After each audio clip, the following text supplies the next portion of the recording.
நேர்களுக்கு வணக்கம். இன்னைக்கு நிகழ்ச்சியில நம்ம ரெண்டு முக்கியமான விஷயங்களை பத்தி பேச போறோம். முதல் விஷயம் என்ன அப்படின்னா, நீங்க எல்லாரும் போட்டுக்கிட்டு இருக்கக்கூடிய ஒரு விஷயம் தான். KPY பாலா விஜய் டிவியினுடைய ஒரு ஆர்டிஸ்ட். அந்த பட்டறையிலிருந்து நிறைய ஆர்டிஸ்ட் வருவாங்க. அதுக்கெல்லாம் நம்ம பாராட்டுகள். விஜய் டிவி மீது 1000 விமர்சனங்கள் உண்டு எப்போதுமே. ஆனா ஒரு நல்ல விஷயம் என்ன அப்படின்னா, இதுலயும் பல மார்க்கெட்டிங்லாம் பண்ணுவாங்க. இருந்தாலுமே பல நம்மள மாதிரி மிடில் கிளாஸ் ஃபேமிலில இருந்து போகக்கூடிய பலர் தன்னுடைய திறமையின் மூலியமா விஜய் டிவியில சக்சஸ் ஆகி அவங்க நல்லா வளர்றதுக்கு ஒரு பிளாட்ஃபார்மா விஜய் டிவி இருக்கிறதுல நமக்கு விஜய் டிவிக்கு பாராட்டுக்கள் தான். ஆனால் அந்த KPY பாலா இஷ்யூ, அவர் ஸ்கேம் பண்ணாரா, சிதிகார வலையில சிக்கிட்டாரா, என்ன நடந்தது அப்படிங்கறத முதல்ல பேச போறோம். இரண்டாவது விஷயமா அண்ணாமலை அவர்களுடைய ரசிகர் மன்றம், அது மட்டும் இல்லாம NDA கூட்டணியினுடைய முதல்வர் வேட்பாளர் எடப்பாடி பழனிசாமி தான் அப்படிங்கிறதுக்கு ஒரு ஆதாரம் இன்னைக்கு கிடைச்சிருக்கு. அதை பத்தியும் பேச போறோம். வீடியோக்குள்ள போகலாம். முதல் விஷயம், விஜய் டிவியினோட பட்டறையிலேருந்து வந்தவர் தான் KPY பாலா. அதாவது ரொம்ப நம்ம வீட்டு பையன் மாதிரி இருப்பாங்களே, அதுலேயுமே ரொம்ப கஷ்டப்படுற ஒரு பையன்பா அப்படின்னு பார்த்தவனே நினைக்கக்கூடிய ஒரு முகம்தான். அவருடைய ஸ்பீச் இருந்து எல்லாமே ஒரு பணிவு, ஒரு தனிவு எல்லாமே அவர்கிட்ட இருக்கும். அந்த மாதிரி ஒரு திறமைசாலி, ஒரு நல்ல பையன்தான். ஆனால் எனக்கு கண்டிப்பாக தம்பியாக தான் இருப்பார், சின்ன தம்பியாக தான் இருப்பார். ஸோ அதனால் நான் அப்படி சொல்கிறேன். மரியாதை குறைவாக பேசுகிறேன் அப்படின்னு யாரும் திட்டிட வேணாம். எனக்கு ஒரு இளம் தம்பியாக தான் இருப்பார், 2வது 3வது தம்பியாக தான் இருப்பார். அந்த ஒரு வயதுடையவர் தான். அதனால் நான் அப்படி சொன்னேன். விஜய் டிவி பாலா அவர் கஷ்டப்படுறான்ப்பா பையன், நல்லா இருக்கணும் அப்படின்னு நான் உட்பட நீங்கள் எல்லாருமே நினச்சிருப்பீங்க. ஒரு இது வரைக்கும் முடி வச்சுட்டு அந்த காமெடி ரோல் அப்படிங்கிறதுனால தன்னுடைய உருவத்தை கேலித்தனமாக வைத்துக்கொண்டு அப்படி அந்த ஷோக்களை தனித்து தெரியணும் அப்படிங்கிறதுக்காக தன்னுடைய உருவத்தை வடிவமைச்சு கொண்டு அவரும் ஒரு காமெடி நடிகர் தான். அந்த மாதிரி விஜய் டிவியில் இருந்தார். விஜய் டிவியில் அவருக்கு ஆரம்ப கட்டத்தில் ஏன் இவ்வளோ விமர்சனங்கள் உள்ளாகிறார் அப்படிங்கிறதே நம்ம பேச போகிறோம். அப்படியெல்லாம் இருந்தவர் தான். அவர் பற்றி திடீர்னு ஒரு இஷ்யூ ஸ்கேம் பண்ணிட்டார் அப்படி இப்படின்னு கிளம்புது. யார் அப்படின்னா என்னுடைய குருநாதரான மூத்த பத்திரிகையாளர், ஃபர்ஸ்ட் லைன் ஆசிரியர் உமாபதி அவர்கள் தான் இதை ஆரம்பிச்சு வைக்கிறாரு. என்னுடைய தம்பி நந்தா அறம் நாடு அப்படிங்கிற ஒரு சேனலில் அவங்க ரிசர்ச்லாம் பண்ணிட்டு, அதாவது ரிசர்ச்ன்னு சொல்ல முடியாது, முறையாக ஒரு ரிப்போர்ட்டர் பண்ணக்கூடிய ஒரு வேலையை பண்ணிட்டு தான் இந்த வீடியோவையே போடுறாங்க. இந்த 2 பேரும் இணைஞ்சு இந்த விஷயத்தையெல்லாம் பண்ணிட்டு பத்திரிகையாளர் உமாபதி அவர்கள் இதை பற்றி மூத்த பத்திரிகையாளர் பேசுகிறார். அவர் பேசுகிறாரு அப்படிங்கும்போது ஒரு விஷயத்தை நீங்களாம் நோட் பண்ணீங்களா அப்படிங்கிறது தெரியலை.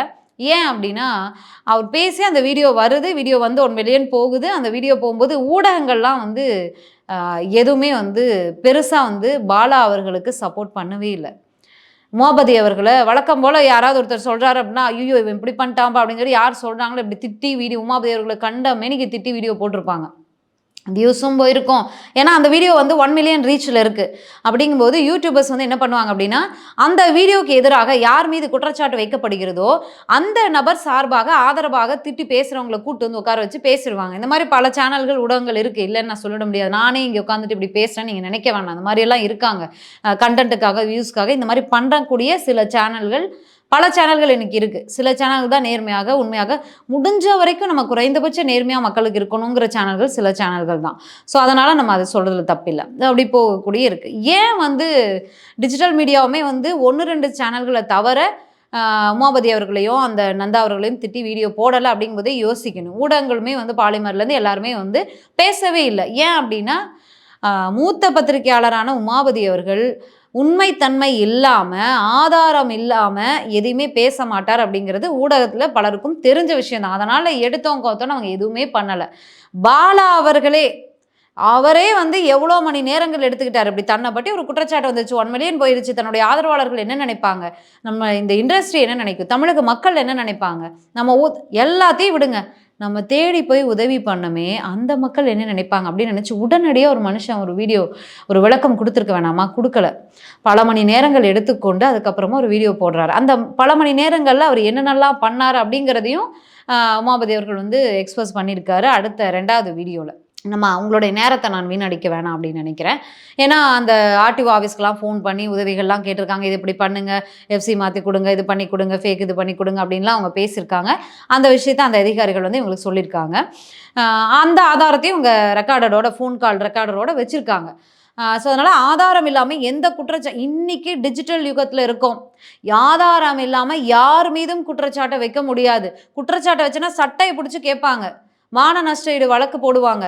அது இருக்கிறதுலேயே வழக்கு பதியக்கூடிய வழக்குல எதுனா, என் மனதம் புண்படும்படியாக பேசிவிட்டாங்கன்னு போடக்கூடிய அந்த மான நஷ்ட ஈடு வழக்கு இருக்கு பார்த்தீங்களா? அது கோர்ட்டுக்கு அப்படி அலைய வைக்கும். அது ஊடகத்துல இருக்கிறவங்களுக்கு தான் அது தெரியும். பல பெரிய சேனல்ஸ் இருக்காங்க. அவங்கலாம் வந்து வேலைக்கு இருக்கக்கூடிய ஒரு ஆள கோர்ட்டுக்கு அனுப்பி விட்டு, அவங்க சாகசமா உட்காந்துருப்பாங்க. அவங்களுக்குலாம் அது பெரிய இது கிடையாது. ஆனா, சின்ன சின்ன ஊடகங்கள்ல டிஜிட்டல் மீடியாலாம் இருக்காங்கல்ல, அவங்கலாம் ஒரு வழக்க சந்திக்கிறது அப்படிங்கிறது லேசப்பட்ட காரியம் கிடையாது. அப்படி இருக்கும்போது, ஒருத்தர் மீது குற்றச்சாட்ட அசால்ட்டா வச்சிர முடியுமா? அதாவது நான் ஒரு ஒரு நல்ல ஸ்டேட்ல இருக்காங்க இல்லையா? அதாவது ஒரு நல்ல ஸ்டேஜ்ல இருக்கும்போது, தன் மீது தன்னை நம்பி ஃபாலோவர்ஸ் இருக்காங்க.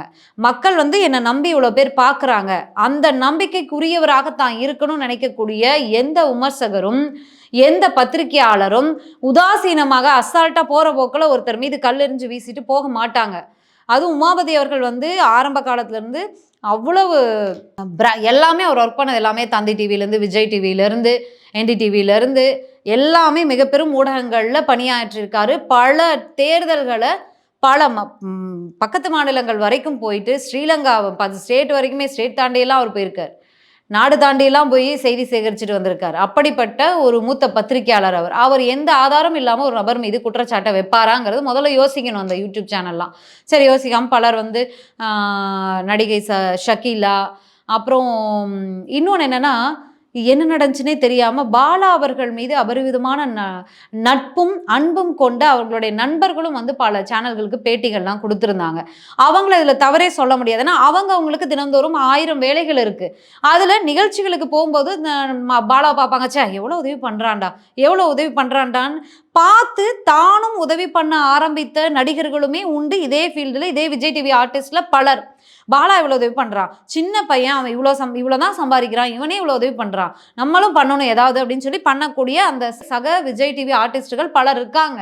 அதை நானே கண்கூடியா பார்த்துருக்கேன். அவங்களால முடிஞ்ச இதை முதியோர்களுக்கு ஏதாவது சாப்பாடு போடுறது, முதியோர்களுக்கு உடைகள் வாங்கி கொடுப்பது, அவங்களுக்கு தேவையான அன்றாட வாழ்க்கைக்கு தேவையான திங்ஸ் வாங்கி கொடுப்பது, இந்த மாதிரியான விஷயங்களை பண்றதை நானே கண்கூடியா பார்த்துருக்கேன். அதுல பாலாவை பார்த்து தான் பண்ணார் அப்படின்னு சொல்ல முடியாது. பல வருடமாகவே தொடர்ந்து பண்ணிட்டு இருக்காரு மதுரை முத்து அவர்களுமே. அதே மதுரை முத்து அவர்கள் பாலாவுக்கு ஆதரவாக 1, 2 சேனல்களில் பேட்டி கொடுத்துருந்தாங்க. பாலா இனிமேல் உதவியே பண்ண மாட்டான். உதவி பண்ணுறவன தவறாக பேசுவீங்களா? என்ன மூத்த பத்திரிகையாளர்னா என்ன அப்படி இப்படின்னு கண்டபடிக்கு கோபத்தில் அவர் பேசியிருந்தார். அவரை வந்து நம்ம தவறு சொல்ல முடியாது. ஏன்னா அவருக்கு வந்து பாலா பின்னாடியேவே அவர் போயிட்டு இருக்காரு. அவருக்கு எவ்வளோ தெரியுமோ அவர் மீது உள்ள பாசத்தில் அன்பில் அவர் பேசுகிறார். இப்போ நானுமே வந்து இந்த வீடியோ வர்ற வரைக்கும் பாலா அவர்கள் மீது நம்ம ஒரு மிடில் கிளாஸில் நம்மள மாதிரி கஷ்டப்படுற ஃபேமிலியிலேருந்து போன ஒரு பையன் நல்ல இடத்துக்கு வரணும்ப்பா, இந்த படம் நல்லா காந்தி கண்ணாடி அப்படின்னு பாலா நடித்த படம் இப்போ ரிலீஸ் ஆச்சு, அந்த படம் வந்து நல்லா போகணும்ப்பா அப்படின்லாம் நானுமே நினச்சேன். நீங்களுமே நினச்சிருப்பீங்க. பாலா பற்றி இப்படி ஒரு வீடியோ வருதே அப்படிங்கும்போது நானுமே ஸ்ட்ரைக்காய் பார்த்தா உமாபதி அவர்கள் போடுறாரு பேசுகிறாரு அப்படிங்கும்போது எனக்கு வந்து வருத்தமாக இருந்துச்சு. ஏன்னா அவர் வந்து ஆதாரம் இல்லாமல் எதுவும் பேச மாட்டார் அப்படிங்கிறது எனக்கு தெரியும். ஸோ அதனால் நான் வந்து வருத்தப்பட்டேன். பாலா வந்து இப்படி பண்ணியிருக்கக்கூடாது அப்படின்னு நான் ஃபர்ஸ்ட் வீடியோலேயே நினச்சேன். பட் வந்து நீங்கள் அப்படி நினைக்கிறதுக்கு வாய்ப்பு குறைவு. ஏன்னா உமாபதி அவர்களுடைய தொடர்ந்து பார்க்குறவங்களுக்கு தெரியும் அவர் ஆதாரம் இல்லாமல் எதுவும் பேச மாட்டார்னு. மற்றபடி மற்றவங்களுக்கு தெரியாது இல்லையா? சினி ஃபீல்ட்லேயே இருக்கவங்களுக்கு கூட உமாபதி சார் யாருன்னே தெரியாது. ஏன்னா அரசியலை தொடர்ந்து பார்க்கக்கூடியவங்களுக்கு தான் உமாபதி சார் அவர்களை தெரிஞ்சிருக்கும். அதை தாண்டி ஜென்ரல் அமெரிக்கா செய்தியாகட்டும், செய்தி வெளியில் அவர் வந்து உலகம் முழுக்க இருக்க செய்திகள் வந்து அக்யூரேட்டாக சொல்லக்கூடிய ஒரு நபராக இருக்கும்போது செய்திகளை தீர பார்க்கக்கூடிய நபர்களுக்கு தான் உமாபதி சார் யார் அப்படிங்கிற பரிச்சயம் இருக்கும். மற்றவங்களுக்கு தெரியாது இல்லையா? அப்படிதான் இந்த ஆர்டிஸ்டுகளும் பலர் வந்து பேசியிருந்தாங்க. அவங்களே இப்போ பின்னோக்கி போய் பாலா அப்படி பண்ணியிருக்க கூடாது, பாலா பண்ணது தவறு அப்படின்னு சொல்லி பேசுகிறாங்க. ஏன்னா அடுத்த வீடியோவில் ஆதாரத்தோட, அதாவது இந்த ஆம்புலன்ஸ்லாம் யாரிடம் இருந்து வாங்கப்பட்டது, எவ்வளவுக்கு வாங்கினாரு, 20,000க்கு ஒரு ஆம்புலன்ஸ் வாங்க முடியுமாங்க? வாங்கியது வந்து 80 லட்சத்துக்கு உரிய அந்த ஐசியூ ஆம்புலன்ஸ் இதுன்னு சொல்லி பாலா வந்து கொடுக்குறாரு. மனசாட்சி இருக்கா? உமாபதி சார் அவர்களே இந்த 2வது வீடியோவில் பேசும்போது பாலா அவர்கள் தெரியாமல் போய் இந்த விஷயத்தில் சிக்கியிருக்கலாம் அப்படின்லாம் பேசியிருக்காரு. ஆனால் நான் அப்படி நினைக்கல. நான் அப்படி நினைக்கவே இல்லை. பாலா அவர்களுக்கு உதவி பண்ணணும் அப்படிங்கிற ஒரு மென்டாலிட்டி இருக்கு. ஆரம்ப காலத்துல அவருடைய சொந்த காசை கொடுத்தே பண்ண ஆரம்பிச்சிருக்கலாம். இதை உமாபதி சார் அவர்களே சொல்லியிருக்காரு. ஆரம்ப காலத்துல தன்னுடைய சொந்த காசை கொடுத்தே உதவி பண்ண ஆரம்பிச்சிருக்கலாம். இவர் உதவி பண்றாரு. இவருக்கு வந்து மிகப்பெரிய சப்போர்ட் மக்கள் வந்து இதை விரும்புறாங்க, பாலாவை கொண்டாடுறாங்க அப்படிங்கிறத தெரிஞ்சதுமே அவரை நோக்கி சில விஷயங்கள் வருது, சில சதிகள் வருது. அதை வந்து அவர் ஆரம்ப காலத்தில் வேணால் தெரியாமல் அதுக்குள்ளே இன்வால்வ் ஆயிருக்கலாம். அதற்கு பிறகு உள்ளே போக போக நமக்கு வந்து நம்ம ஒரு ஒரு கம்பெனிக்குள்ளேயே வேலை செய்கிறாங்க. ஒரு கம்பெனி வெளியிலேருந்து பார்க்கும்போது ஒரு மிகப்பெரும் கம்பெனி அப்படின்னு நினைக்கிறோம், நல்ல கம்பெனி அப்படின்னு சொல்லி போகிறோம். உள்ளே போனதுக்கப்புறம் அந்த கம்பெனியோட செயல்பாடுக்கு ஒரு மாதம் 2 மாதத்தில் நம்மளால் கணிச்சிட முடியாதா? ஏன்னா அது எப்படி தெரியாதுன்னு எப்படி சொல்லலாம்? பாலா அவர்கள் உலகம் முழுக்க டிராவல் பண்ணுற நிகழ்ச்சிகளுக்காக போகிறாரு. அவர் விவரம் தெரியாதவர் அப்படின்னு எப்படி சொல்லிட முடியும்? எல்லாம் தெரியும் அவருக்கு. அட்லீஸ்ட் ஒரு 60% கூட தெரியாமல் இந்த சதியில் அவர் வந்து ஈடுபட்டிருக்க மாட்டார். ஒருவேளை ஈடுபட்டிருந்தா கூட அதற்கு பிறகு அவருக்கு தெரிஞ்சிருக்கலாம். ஏன் அதுலேருந்து பின்வாங்காமல் தொடர்ச்சியாக இந்த வீடியோ வெளியில் வர வரைக்கும் அவர் பண்ணிக்கிட்டு இருந்தார். அது எப்படிங்க போவார், ஒரு இடத்துக்கு போவார், போகணுன்னா பேக்கெட்டில் கத்தையாக பணத்தோடு போவார். ஒரு அம்மா உதவி கேட்பாங்க, கரெக்டாக 1 லட்சம் கேட்பாங்க, எடுத்து அப்படியே கொடுத்துருவாராம். அது போக என்ன பண்ணுவார்னா, ஆம்புலன்ஸ் வேணும். தமிழ்நாட்டில் ஆம்புலன்ஸ் அப்படிங்கிறது 108 ஆம்புலன்ஸ் எந்த அளவுக்கு சிறப்பாக செயல்படுது? இல்லை, எத்தனையோ ப்ரைவேட் ஆம்புலன்ஸுகள் இருக்குது. 108 ஆம்புலன்ஸே அழைத்தா காலதாமதம் ஆயிருக்கு. செய்திகளை நம்ம அதை பார்த்துருக்கோம். 1, 2 சம்பவங்கள் நடந்திருக்கு, இல்லைன்னு சொல்லவே இல்லை. அழைச்ச உடனே அந்த செகண்ட் வந்து நிற்பாங்களா? ஆம்புலன்ஸும் வரணும் இல்லைங்க. இதே டிராஃபிக்கான சென்னையில், இதே கிராமங்களில், சிக்கலான ரோடுகளை பயணித்து ஆம்புலன்ஸும் வரணும்ல, வருவாங்கல்ல. வர்றதுக்கு சில மணி துடிகள் ஆறிடலாம். அதனால் விலை மதிக்க முடியாத 1, 2 உயிர்கள் பலியானதும் நம்ம வந்து பார்த்துருக்கோம், இல்லைன்னு சொல்ல முடியாது. ஆனால் ஆம்புலன்ஸ் வசதியே இல்லாத ஏதோ வட மாநிலம் கிடையாது தமிழகம். அப்போது பாலா அவர்கள் குறிப்பாக செலக்ட் பண்ணி இந்த ஆம்புலன்ஸ் கொடுப்பது அப்படிங்கிறது என்ன மாதிரியான நோக்கம்? தமிழ்நாட்டில் மருத்துவ வசதி போதுவாக இல்லை, ஆம்புலன்ஸ் வசதி கூட இல்லை, நான் ஆம்புலன்ஸ் வாங்கி தரேங்கிற ஒரு நோக்கமும் அதில் இருக்கிறதையும் பார்க்க முடியுது இல்லையா? சரி, அவர் பண்ணட்டுமே. அங்கேருந்து மக்களுக்கு இல்லை அந்த சட்டமன்ற உறுப்பினருக்கு பாலா அவர்கள் பண்ணியிருக்க வேண்டிய முதல் கட்ட காரியம் என்ன? தன்னுடைய, அதாவது ஒரு நாளைக்கு 4 மணி நேரம் தான் தூங்குறேன் அப்படின்னு சொல்றாரு இல்லையா அவரு? அப்படி சம்பாதிக்கக்கூடிய காசை அவர் சொந்த காசை போட்டு உதவி பண்ணலாம், ஓரளவுக்கு தானே. எல்லாமே தனக்கு மிஞ்சி தான் தானம் தர்மம் அப்படிங்கிறத மூத்தவங்க என்ன சொல்லிட்டு போனாங்க? சொல்லாமலா சொல்லிட்டு போயிருக்காங்க, அனுபவிக்காமலா சொல்லிட்டு போயிருக்காங்க. ஒரு இடத்துக்கு, ஒரு இடத்துல ஒரு மலைவாழ் கிராமம் ஆகட்டும், இல்லை எப்படி ஒரு பகுதியாக இருக்கட்டும், சிக்கலான பாதைகளை கொண்ட ஒரு ஆட்டோவே போக முடியாத ஒரு பகுதியாக கூட இருக்கட்டுமே, அந்த பகுதியில் அந்த மக்களுக்கு ஆம்புலன்ஸ் வசதி இல்லவே இல்லைன்னு கூட வச்சுக்கோங்க, போதாக்குறைக்கு இருக்குது, இல்லை வர்றதே இல்லை, ஆம்புலன்ஸ் கூப்பிட்டான்னு கூட வச்சுக்கோங்க. அந்த இடத்துல இருந்தே பாலா அவர்கள் பண்ண வேண்டியது என்ன? ஊடக வெளிச்சம் பாலா அவர்கள் மீது நல்லா இருக்குது அப்படிங்கும்போது அங்கேருந்தே ஒரு ஃபோனை போடணும். ஃபோனை போட்டு நம்ம தமிழக மக்களுக்கு எல்லாமே உரிமை இருக்குங்க, நம்ம ஓட்டு போடுறோம், எல்லாத்தையும் கேட்கலாம், தட்டி கேட்கலாம், நீங்கள் கேட்கலாம், நான் கேட்கலாம், பாலா கேட்கலாம், யார் வேணால் கேட்கலாம். அங்கேருந்தே வந்து சட்டமன்ற உறுப்பினருக்கு ஃபோன் போட்டு இந்த பகுதி மக்கள் வந்து ரொம்ப சிரமப்படுறாங்க, ஆம்புலன்ஸ் இல்லை, ஏற்பாடு பண்ணி கொடுக்கணும் அப்படின்னு மீடியா வெளிச்சத்தோட பாலா கேட்டிருந்தா மறுநாளே இந்த அரசு பண்ணியிருக்காதா? இந்த அரசா இருக்கட்டும், இல்லை முன்னாடி ஆட்சி பண்ணிட்டு இருந்த 10 வருஷம் முன்னாடி கூட நடந்திருக்கட்டுமே, எந்த அரசு ஆட்சி பண்ணாலும் பண்ணியிருப்பாங்களா மாட்டாங்களா? அது இன்னைக்கு டிஜிட்டல் யுகத்தில் இருக்கும். ஒரு இடத்துல ஒரு தவறு நடந்துச்சுன்னா அது உடனடியாக செய்தி ஆகுது, உடனடியாக ரியாக்ஷன் வருது, உடனடியாக மக்கள் கொதித்து எழுதுறாங்க, மறுநாளே அதை சால்வ் பண்ணி வைக்கிறாங்க. அப்படிங்கும் போது முதல்ல அதை தானே எடுத்துருக்கணும். அதற்கு பிறகு தானே உதவி சரிங்க, அதெல்லாம் யோசிக்கல அவர். என்கிட்ட காசு இருக்கு, நான் சம்பாதிக்கிறேன், நான் மக்களுக்கு ஏதாவது பண்ண போகிறேன் அப்படின்னு சொல்லி நல்ல எண்ணத்திலே கூட பண்ணியிருக்கலாம், வரவேற்கிறோம். ஆம்புலன்ஸ் அப்படிங்கிறத எந்த அளவுக்கு ஸ்பீட் ப்ராக்டிக்கலாக யோசிப்போமே. நம்ம வந்து நான் அவ்வளோ டீட்டெயில்டாக ஆதாரமாக நான் அதெல்லாம் பேசவே வரல. என்னோட புத்தி கேட்டின வரைக்கும் நான் பேசுகிறேன். ஆம்புலன்ஸ் அப்படிங்கிறது எவ்வளோ ஸ்பீடாக போகும் நீங்களும் பார்த்துருப்பீங்க, நானும் பார்த்துருப்பேன். ஒரு உயிரை ஏற்றுட்டு காப்பாற்றுற கொண்டு போவாங்க, அது அவ்வளோ ஸ்பீடாக போவாங்க. இல்லை ஒரு உயிரை காப்பாற்றுறக்கு அழைக்கிறதுக்கு போவாங்க, அவ்வளோ ஸ்பீடாக போகக்கூடிய ஆம்புலன்ஸை எவ்வளவு தரமானதாக இருக்க வேண்டும்? அது எப்படி எஃப்சி ஃபெயிலியர் ஆன, எஃப்சி முடிஞ்சு போன 31 வருஷத்துக்கு முன்னாடியான ஆம்புலன்ஸை வாங்கி பெயிண்ட் அடித்து ஃபேக்கான நம்பரை போட்டு, பிளேட் போட்டு நீங்கள் எப்படி வந்து அதை கொடுக்கலாம்? கொடுத்துட்டு அதை எப்படி மரத்தடையில் நிப்பாட்டி வச்சுக்கிட்டு மூளையில் கிடக்குது? அதை கூப்பிட்டா பல குழந்தைகள் அந்த ஆம்புலன்ஸ் மூலியமா பெற்று எடுத்தாங்க, பல உயிர்களை காப்பாற்றினாங்க. நீங்கள் லிஸ்ட்டு கொடுக்குறீங்க, லிஸ்ட்டு கொடுங்க. இன்னைக்கு ஆதாரத்தோட மறுபடியும் ஒரு வீடியோ போட்டு அம்பலப்படுத்தியிருக்காங்களா? இங்கே இந்த ஆம்புலன்ஸை வந்து இந்த அந்த பழைய பாத்திர கடைக்கு பூசருக்கு போட்டிருப்பாங்களே, வேணான்னு சொல்லி பேரிச்சம்பளத்துக்கு போட்டிருப்பாங்களே, அங்கேருந்து ஸ்க்ராட்ச்லேருந்து வாங்கியிருக்காரு அந்த ஆம்புலன்ஸை, 20,000க்கு வாங்கியிருக்காரு அப்படின்னு சொல்லிலாம் ஆதாரத்தோடு போட்டிருக்காங்கல்ல. ஏன் பதில் வீடியோ ஏன் வரல பாலா கிட்ட இருந்து? நான் இங்கேருந்து இவ்வளோ லட்சத்துக்கு வாங்கின ஆம்புலன்ஸை, ஒரு ஆம்புலன்ஸ் அவர் கொடுக்குறாரு, அந்த ஆம்புலன்ஸை கொடுக்கும்போது இது ஐசியூ ஆம்புலன்ஸ் அப்படிங்கிறார். ஐசியூ ஆம்புலன்ஸ் வந்து கிட்டத்தட்ட 50 லட்சத்துலேருந்து 1 கோடி வரைக்கும் போகுமா. அதாவது அந்த அவ்வளோ வசதிகளை கொண்ட அந்த ஆம்புலன்ஸ் வந்து தமிழ்நாட்டில் வாங்கணும் அப்படின்னா 50 லட்சத்துலேருந்து 1 கோடி வரைக்கும் இருக்கான் அதோட விலை. அவர் வந்து ஒரு 25,000க்கு ஸ்க்ராட்ச்லேருந்து ஒரு ஆம்புலன்ஸை தூக்கிட்டு வந்து பெயிண்ட் அடித்து போலி நம்பர் பிளேட்டை போட்டுட்டு இது ஐசியூ ஆம்புலன்ஸ் அப்படின்னு சொல்லி கொடுக்குறாரு. ஏன் இந்த விளம்பரம்? ஏன் இவ்வளோ பொய்? ஏன் போலியான நம்பர் பிளேட்டு? அந்த டிடின்னு சொல்லிட்டு ஒரு இது போட்டதுக்கு ஒரு விளக்கம் வீடியோ போட்டாரு. டிங்கிறது வந்து அந்த 30 வருஷத்துக்கு முன்னாடியான அந்த நம்பர் குடுக்கக்கூடிய நம்பர் ஆர்டிஓல. கரண்ட்ல டிடின்னு டபுள் டிஜிட் வர இத வந்து 2023ல தான் வந்து ஆர்டிஓ வந்து கொண்டு வந்திருக்காங்க சென்னையில. அப்போ நீங்க வந்து திட்டமிட்டு தானே கொண்டு வரீங்க. ஆம்புலன்ஸ்லேருந்து டிடின்னு போட்டா புது ஆம்புலன்ஸ்பான்னு செக் பண்ணாம விட்டுருவாங்கன்னு சொல்லி அப்படி தானே நீங்க இது பண்ணி ஆம்புலன்ஸ்னாவே செக் பண்ண மாட்டாங்க காவல்துறையினர். அப்படியே எலெக்ஷன் நேரத்தில செக் பண்ணா கூட அப்படியே ஓப்பன் பண்ணி பார்த்துட்டு விட்டுருவாங்க. இது வந்து பல விஷயங்கள் இருக்கு. தேர்தல் வரப்போகுது. தேர்தல் நேரத்தில எதுக்கு ஆம்புலன்ஸ் குடுத்தாரு? 7 ஆம்புலன்ஸ் வரைக்கும் குடுத்துருக்காரு இதுவரைக்கும். தேர்தல் வர இருக்கிற நேரத்தில எதுக்கு ஆம்புலன்ஸ் குடுத்தாரு? திடீர்னு ஏன் பாலாக்கு வந்து இவ்வளவு ஒரு வாரி வாரி குடுத்துக்கிட்டே இருக்கணும்? எப்பயும் கையில பணத்தோடயே திரிஞ்சிருக்காரு. பிராக்டிகலா நம்ம இந்த விஷயத்த பார்க்கணும் அப்படின்னா, 10,000 சம்பாதிக்கிறவனுக்கும் சரி, 50,000 சம்பாதிக்கிறவனுக்கும் சரி, 1,00,000 சம்பாதிக்கிறவனுக்கும் சரி, இல்ல 100 கோடி சம்பாதிக்கிறவனுக்கும் சரி, கமிட்மெண்ட்ஸ் இருந்துகிட்டே இருக்கும். அம்பானி அவர்களுக்கும், அதானி அவர்களுக்கும், அதுவும் அம்பானியை விட அதானி அவர்களுக்கு தான் வந்து சேஃபஸ்ட் இதில் வாழ்ந்துட்டு இருக்காரு அவருக்கு.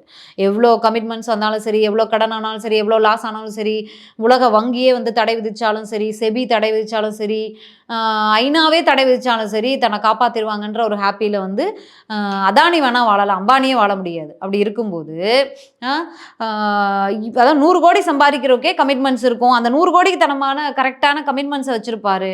டாக்ஸ் கட்டணும், டிடிஎஸ் கட்டணும், இல்லை வந்து வேலைக்கு வரவங்களுக்கு அவ்வளோ சம்பளம் கொடுக்கணும், அடுத்த மாதம் அதாவது 6 மந்த்ஸுக்கு ஒரு தொழில் பண்ணுறவங்க கூட 6 மாதத்துக்கு தேவையான செலவுகளுக்கான பணத்தை எடுத்து வச்சுட்டு தான் வந்து அவன் வந்து தனக்கான அமௌண்ட்டை எடுத்துக்கணும்.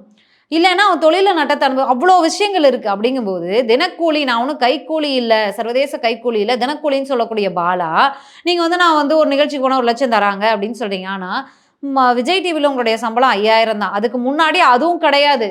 பல ஸ்டேஜை வருடக்கணக்காக அவர் வந்து ஃப்ரீயாக தான் விஜய் டிவியில் வந்தாலே போதும்னு சொல்லி தான் அவர் வந்து நடிச்சிருக்காரு. அதற்கு பிறகு தான் அவருக்கு 5,000 சம்பளம் கொடுத்துருக்காங்க. அப்படிங்கும்போது இவருக்கு எங்கேருந்து பணம் வந்துச்சு? சரி, ஓகே, இன்னைக்கு வந்து ஒரு பீக்கில் இருக்கார். அதாவது விஜய் டிவி அப்படிங்கிறது ஒரு பிராண்டு தான். அதுக்காக தான் அவங்க வந்து சம்பளமே கொடுக்கலனாலும் பலர் அங்கே வேலைக்கு போவாங்க. இதை வந்து தயவு செஞ்சு விஜய் டிவி மாற்றிக்கணும். 1 மந்த் வேணால் வந்து டெஸ்டிங் பீரியடா இல்லை இன்டர்ன்ஷிப் பீரியடா எடுத்துக்கலாம். வருஷக்கணக்காக வந்து சம்பளம் கொடுக்காம மேன் பவரை யூஸ் பண்ணுறது அப்படிங்கிறது வந்து கண்டிக்கத்தக்கது. விஜய் டிவி அதை பண்ணக்கூடாது அப்படிங்கிற கண்டனத்தையும் நம்ம வச்சிடறோம். எவ்வளோ பேர் வறுமையில் தான் வந்து கலை உலகில் சாதிச்சிட மாட்டோமா, விஜய் டிவி அதுக்கு ஒரு ஸ்டேஜாக இருக்காதா அப்படின்னு சொல்லி வந்து விஜய் டிவியில் முகம் வந்தாவே போதும், சம்பளமே கொடுக்கலனாலும் பரவாயில்ல, ரோட்டில் பஸ் ஸ்டாண்டில் ராமர் அவர்களோட இதெல்லாம் பார்க்கும்போது பஸ் ஸ்டாண்டில் படுத்திருந்துட்டு அவர் விஜய் டிவியில் நிகழ்ச்சி படிச்சுட்டு ஊருக்கு போவாரா முடிச்சுட்டு அப்படிலாம் இருந்திருக்காங்க. அதனால சம்பளம் கொடுக்கணும் அப்படிங்கிறதையும் நம்ம வச்சிடறோம். இவ்வளோதான் சம்பாதிச்சிருக்காரு. அதற்கு பிறகு பீக்கில் வந்தோம்னா இப்போ விஜய் டிவி அப்படிங்கிறது ஒரு பிராண்ட் இல்லையா? விஜய் டிவி ஆர்டிஸ்ட் வந்து பல நாடுகளில் நிகழ்ச்சி கூப்பிடுவாங்க. அவங்க 1,00,000 1,50,000 கூட கொடுக்கலாம். அதை வாங்கிட்டு வந்து அவர் இவ்வளோ நாளாக கஷ்டப்பட்ட பாலா அவர்கள், தன்னுடைய மிடில் கிளாஸ்க்கும் கீழே இருந்த பாலா அவர்கள் தன்னுடைய குடும்பத்தை இன்னைக்கு வந்து ஓரளவுக்கு டீசெண்டாக கொண்டு வந்து வச்சிருக்காரு. அதற்காக ₹1 கூட அவர் செலவு பண்ணலையா? சம்பாதிச்சதை கொண்டு மொத்தமாக இங்கே தான் இறக்குனாரா? இது பல கேள்விகள் இருக்குது. இன்னும் பேச பேச பேச தோண்ட தோண்ட நிறைய விஷயம் வரும். அப்படிங்கிறதுனால தான் 2வது வீடியோவோட அவங்க நிப்பாட்டிட்டாங்க. இனிமே இதை பற்றி பேச போகிறது இல்லை அப்படின்னு சொல்லிட்டு. டைம் வேஸ்ட், அதுக்குள்ளேயே சுழண்டுட்டு இருக்கிற மாதிரி இருக்கும். எதுக்கு அப்படின்னா மக்களுக்கு ஒரு இது வரணும் அப்படிங்கிறதுக்காக தான் இந்த விஷயம். இன்றைக்கி வந்து நிறைய ட்ரஸ்ட் இருக்குது. அன்னைக்கு வந்து ட்ரஸ்ட்னா வந்து புனிதமாக பார்ப்பாங்க. அன்னைக்கு வெளியில் எதுவுமே தெரியல. இன்றைக்கி வந்து எல்லாமே அம்பலமாகும். நீங்கள் பண்ணக்கூடிய ₹1 ஏமாத்தினா கூட அம்பலமாகும். விஜய் டிவி பாலா எதற்காக இதை பண்ணுகிறார்? கேபிவி பாலா எதற்காக இதை பண்ணுகிறார்? பின்புலத்தில் யாரோ இருக்காங்க அப்படிங்கிறது வந்து ஆதாரபூர்வமாக பேப்பராக ரெக்கார்டாக அவங்க வச்சுருக்காங்க. மூத்த பத்திரிகையாளர் உமாபதி அவர்கள் வச்சுருக்காரு. இனிமேல் இதை பற்றி பேச மாட்டோம். இதுக்கப்புறம் அவங்க வந்து லீகலாக போனால் கூட நாங்கள் ஆதாரத்தோட லீகலாக வேஸ்ட் பண்ணிக்கிறோம் அப்படிங்கிற மாதிரி அந்த வீடியோவை முடிச்சுட்டாங்க. ஆக மொத்தத்தில் இப்போ ஒரு உதவி பண்ணுறாரு, வாரி வழங்குறாரு, வாரி வழங்கும் வள்ளல் அப்படின்னு சொல்லி கண்ணை மூடி நம்ம நம்பக்கூடிய உலகத்தில் இன்றைக்கி இல்லை. எல்லாத்துலேயுமே சதி இருக்குது. ஒருத்தன் ஒரு விஷயத்த பண்ணுறான் அப்படின்னா பின்னாடி வந்து அவனுக்கு எந்த ஆதாயமும் இல்லாமல் அவன் பண்ண மாட்டான். இல்லை அவனுக்கே தெரியாமல் கூட சதி வலையில் அவன் சிக்கியிருப்பான்.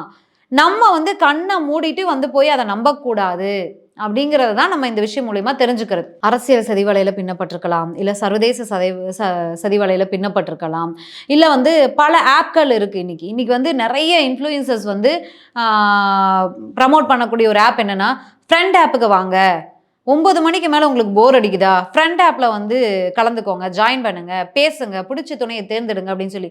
என்ன பண்ணுற நீ? இப்படி ஒரு ஆப்பை தமிழ்நாட்டில் கொண்டு வந்து பல குடும்பங்களை அழிக்கிற. இப்படிப்பட்ட ஒரு ஆப்புக்கு எத்தனை இன்ஃப்ளூயன்சர்ஸ் வந்து ப்ரமோஷன் பண்ணுறாங்க தெரியுமா? அவங்க கொடுக்குற 10,000க்கும் 20,000க்கும் ஒரு குடும்பத்தை, எத்தனை குடும்பத்தை அழிக்கிற வேலையில் நீங்கள் ஈடுபடுறீங்க. அந்த கார்ட்ஸ் விளையாடுறது, ரம்மி ஆடுறது, எத்தனை இன்ஃப்ளூயன்சர்ஸ் வந்து நடிகர்கள் கூட இருக்காங்க அதில். உங்களுடைய யூடியூப் சேனல்லையும் உங்களுடைய பேஜுகளையும் அதை ப்ரமோட் பண்ணுறீங்க. ஏன் பண்ணுறீங்க? உங்களுக்கு வந்து வியூஸ், அதாவது நீங்கள் வந்து ஏதோ ஒரு ஹவுஸ் ஒய்ஃபாக கூட இருக்கட்டுமே, நீங்கள் வந்து இன்ஸ்டாவில், ஃபேஸ்புக்கில், இதில் வீடியோ போடுறீங்க. உங்களை வந்து மக்கள் வந்து பார்க்குறாங்க, ரசிக்கிறாங்க, உங்களை சப்ஸ்கிரைப் பண்ணுறாங்க. அவங்க சப்ஸ்கிரைபுங்கிற பட்டனை அழுத்துறதுனால தானே உங்களுக்கு வந்து இந்த ஒரு இடம் கிடைக்குது. அப்போ அந்த மக்களுக்கு நல்லது தானே நீங்கள் கொடுக்கணும். ஏன் இப்படி வந்து அவங்கள கெடுக்கிற, அவங்க குடும்பங்களை அழிக்கிற அந்த ஆப்புக்கெல்லாம் நீங்கள் போகிறீங்க? ஆக்சிஜன் அப்படிங்கிற ஒரு ஆப்பை வந்து நானுமே இன்னும் போய் அது என்ன ஆப்பு, என்ன சதிகார கும்பல்னு நானுமே இன்னும் ரிசர்ச் பண்ணலை. நான் அதை பண்ணிவிட்டு கண்டிப்பாக நாளை மறுநாள் கண்டிப்பாக உங்களுக்கு அது தொடர்பான ஒரு வீடியோ போடுறேன். அது வந்து மிக ஆபத்தான ஆப் அப்படின்னு சொல்லி உமாபதி அவர்கள் வந்து பதிவு பண்ணியிருக்காரு ஒரு வீடியோவில். அந்த ஆப்பை வந்து பாலா அவர்கள் ப்ரமோட் பண்ணியிருக்காரு. ஏன் பண்ணணும்? இப்போது ஒரு தவறான ஆப் அப்படிங்கும்போது நீங்கள் ஏன் ப்ரமோட் பண்ணுறீங்க? உங்களை வச்சு உங்களுக்கு பின்னாடி இருந்து இயக்கக்கூடிய அந்த கும்பல் வந்து பல கோடிகள் சம்பாதிக்கலாம். ட்ரஸ்ட் அப்படிங்கிற பேரில் வச்சுக்கிட்டு வெளிநாடுகள் வந்து பல கோடிகள் வந்து சம்பாதிக்கலாம். உங்களை வச்சு தானே பண்ணுறாங்க. இது எப்படி உங்களுக்கு படித்த ஒரு இளைஞருக்கு தெரியல அப்படின்னு சொல்கிறத எப்படி ஏற்றுக்க முடியும் அப்படிங்கிறது இருக்கு இல்லையா? சரி, இது தெரியலன்னே வச்சுக்கோங்க. இப்படி ஒரு வீடியோ போட்டு ஸ்கேம் அப்படின்னு சொல்லிடுறாங்க. அதுக்கப்புறமா நீங்கள் ஆர்டிஓ ஆஃபீஸாக பெருந்துறை அங்கே இங்கேன்னு ஈரோடு அங்கே இங்கேன்னு ஏன் அலையிறீங்க? ஏன் எனக்கு இந்த மாதிரி நம்பர் பிளேட் கொடுங்க, ஏன் இந்த மாதிரி இப்போ பேப்பர் எனக்கு ரெடி பண்ணி கொடுங்கன்னு ஏன் நீங்கள் அப்ரோச் பண்ணுறீங்க? அப்போ நீங்கள் தவறு பண்ணிட்டீங்க, சிக்கிட்டோம் வசமா, நம்ம ஒரு ஆதாரத்தை ரெடி பண்ணணும்னு ட்ரை பண்ணுறீங்களா? அது தவறு தானே. தவறு நடந்துருச்சு, தெரியாமல் நான் அந்த சதிகார வலையில் சிக்கிட்டேன் அப்படின்னு மன்னிப்பு கேட்டு வீடியோ வெளியிட்டிருக்கலாமே. ஏன் இப்படி ஒரு, நான் வந்து கைக்கூலியில் தினக்கூலின்னு ஏன் வீடியோ வெளியிடுறீங்க? சரி, வெளியிட்டுட்டீங்க. அதுக்கப்புறமா ஒரு வீடியோ ஆதாரத்தோடு போட்டிருக்காங்க இல்லையா? நீங்கள் இதுக்கு மேலே பேசினா நாங்கள் ஆதாரத்தை வெளியிடுவோம்னு சொல்லியிருக்காங்க இல்லையா? ஏன் இப்போ வரைக்கும் வந்து விளக்கம் கொடுக்கல? ஏன் ஆதாரத்தை நீங்கள் வெளியிடலை? நான் நியாயமாக, நேர்மையாக, உண்மையாக தான் மக்களுக்கு நான் வந்து நல்லது பண்ணேன்னு நீங்கள் ஏன் ஆதாரத்தை வெளியிடல? எனக்கு ₹1 கூட வெளியிலேருந்து வரலன்னு சொன்னீங்க இல்லையா? உங்களுடைய அந்த ஒரு ஸ்டேட்மெண்ட்டை எடுத்து வெளியிட்டிருக்கலாமே. 1 வருட 2 வருட ஸ்டேட்மெண்ட்டுகள் எடுத்து வெளியிட்டிருக்கலாமே. ஏன் வெளியிடலை அப்படிங்கிறதெல்லாம் இருக்கு இல்லையா? இதுக்கு மேலே பாலா அவர்கள் பேசினா அது அவருக்கு தான் பிரச்சனை அப்படிங்கிறத வந்து அவருடைய நட்பு வட்டத்தில் அன்புக்காரவங்களே புரிஞ்சுக்கிட்டாங்கன்னு நினைக்கிறேன். அதனால தான் ஆதரவு வீடியோக்கள் வெளியில் வரல.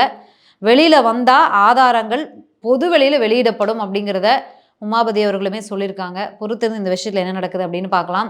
நம்ம இந்த விஷயத்தையே நிறைய நேரம் பேசிட்டோம் அப்படின்னு நினைக்கலாம். இனிமேல் வந்து அவேராக இருங்க. யார் வந்து ஒரு விஷயம் பண்ணால் கூட அது வந்து எந்த முன்னோட்டமும் இல்லாமல் இருக்காது அப்படிங்கிறத நம்ம அதாவது உதவி பண்ணக்கூடிய, தேடி தேடி போய் உதவி பண்ணக்கூடிய பலர் இருக்காங்க. எல்லாரையுமே நம்ம அப்படி சந்தேகத்தோடு பார்க்க வேண்டாம். இதே நட்பு வட்டத்தில் இதே பாலா அவர்களுக்காக குரல் கொடுத்த மதுரை முத்து அவர்களே இருக்கிறாரே, அவரே தன்னுடைய வீட்டில் அழைச்சி வயதானவர்களுக்கு, முதியோர்களுக்கெல்லாம் வந்து உதவி பண்ணுறாரு, பல்வேறு உதவிகளை. நம்ம அதையெல்லாம் போய் சந்தேக பார்வையோடு நீங்கள் வச்சுட்டு இருங்கன்னு சொல்லலை. ஏன்னா வந்து தான் வந்து சம்பாதிக்கிறோம், நம்ம ஒரு நல்ல இடத்துக்கு வந்துட்டு, அதாவது நமக்கே யாராவது உதவி பண்ணக்கூடிய நிலைமையில் நம்ம இருந்தால் எப்படி உதவி பண்ண முடியும்? அதாவது கோடீஸ்வரங்களாக இருக்கக்கூடிய பலருமே வந்து யாருமே உதவி பண்ணுறது கிடையாது. கொரோனா டைமில் கூட நம்ம இருக்கிற அந்த பல துணை நடிகர்கள்லேருந்து நடிகர்கள் வரைக்கும் பலர் வந்து பாஞ்சு உதவி பண்ணாங்க. ஏன்னா வந்து மக்களுக்கு நம்மக்கிட்ட கொஞ்சம் காசு இருக்குது. அறந்தாங்கி நிஷா அவர்களை கூட எடுத்துக்கோங்களேன்.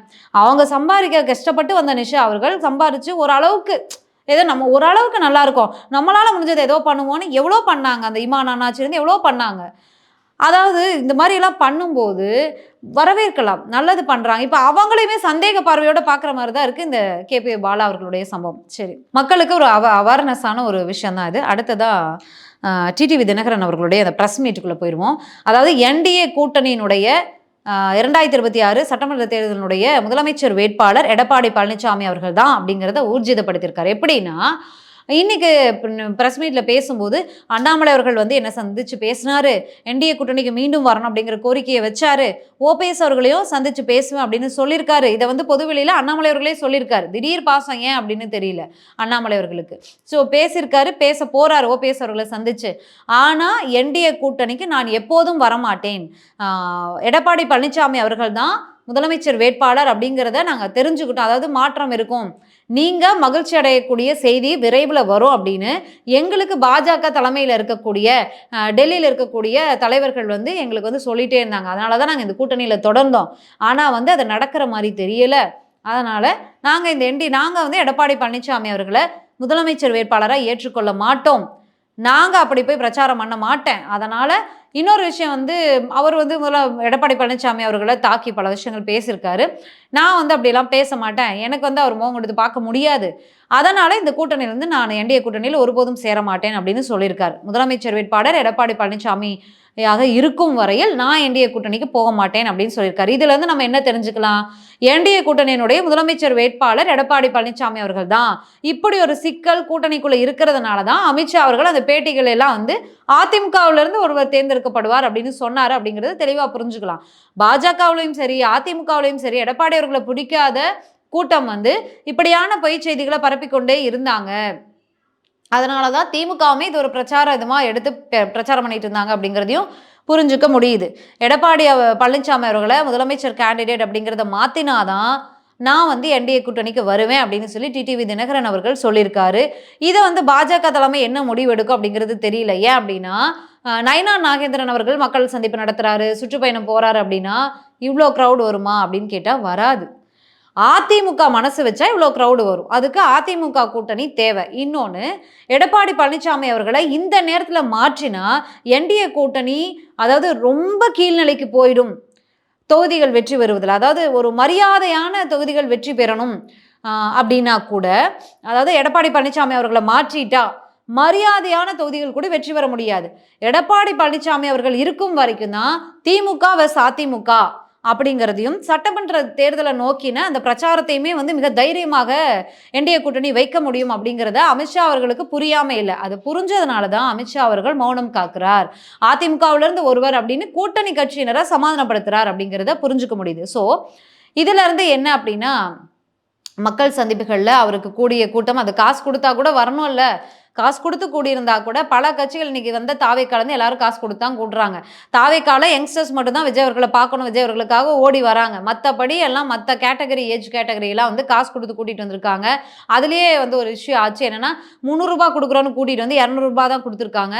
அந்த 200 ரூபாயும் அந்த 200 ரூபாவும் சரியாக டிஸ்ட்ரிபியூட் பண்ணலைன்னு கொந்தளிச்சு கிட்டத்தட்ட ஒரு 200-300 பேருக்கு பக்கம் பெண்கள் வந்து அந்த நிர்வாகிகள்கிட்ட போய் முறையிட்டு கடுமையான என்ன சொல்கிறது வாக்குவாதத்தில் ஈடுபட்டதையெல்லாம் நம்ம செய்திகள்லேயே பார்த்தோம். ஸோ அதனால் இது வந்து அரசியலில் புதுசு இல்லை அப்படிங்கிறத நம்ம பார்த்துக்கிட்டு இருக்கோம். ஓட்டு போடும்போது நம்ம யாருக்கு ஓட்டு போடணுங்கிற முடிவெடுத்து ஓட்டு போடணும் மக்கள் அப்படிங்கிறதா நம்மளுடைய வேண்டுகோளாக இருக்குது. ஆக களம் வந்து திமுக வஸ் அதிமுக. அதிமுகவினுடைய முதலமைச்சர் வேட்பாளர் யார் அப்படின்னா அது எடப்பாடி பழனிசாமி தான் அப்படிங்கிறத புரிஞ்சுக்க முடியுது.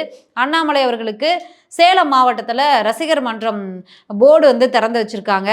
அண்ணாமலையார் அதாவது பாஜகவில் உட்கட்சி முதல்ல நம்ம வீடியோ போட்டிருந்தோம். அதுக்கு பல்வேறு விமர்சனங்கள் வந்துச்சு. வியூஸே போகலை அந்த வீடியோ. ஆனால் எனக்கு வந்து திட்டுக்கள் மட்டும் நிறைய வந்துச்சு அப்படிங்கிறத நான் உங்ககிட்ட பதிவு பண்ணிடுறேன். பாஜகவில் உட்கட்சி மோதல் இருக்கிறது. அண்ணாமலை அவர்களுடைய வார், நயினார் நாகேந்திரன் அவர் வார் போயிட்டுருக்கு. மூத்த பாஜக தலைவர்கள் அண்ணாமலை அப்படிங்கிற ஒரு வாரும் போயிட்டுருக்கு. என்ன பண்ண போகிறார் அண்ணாமலை அவர்கள்? எதற்கான முன்னோட்டம் இந்த ரசிகர் மன்ற போர்டு? மேலே ரசிகர் மன்ற போர்டு அண்ணாமலை சூப்பர் ஸ்டார், அரசியல் சூப்பர் ஸ்டார் அப்படிங்கிற டைட்டில், கீழே அண்ணாமலை நற்பணி இயக்கம் அப்படிங்கிற டைட்டில். ஏன் இந்த முயற்சி? அண்ணாமலை நற்பணி இயக்கம் மூலியமா தனி கட்சி தொடங்க இருக்கிறாரா? பேரை பதிவு பண்ண இருக்காரா? என்ன பண்ண போறாரு? மத்திய பாஜக தலைமை அதுக்கெல்லாம் வந்து விடுமா அண்ணாமலை அவர்களை?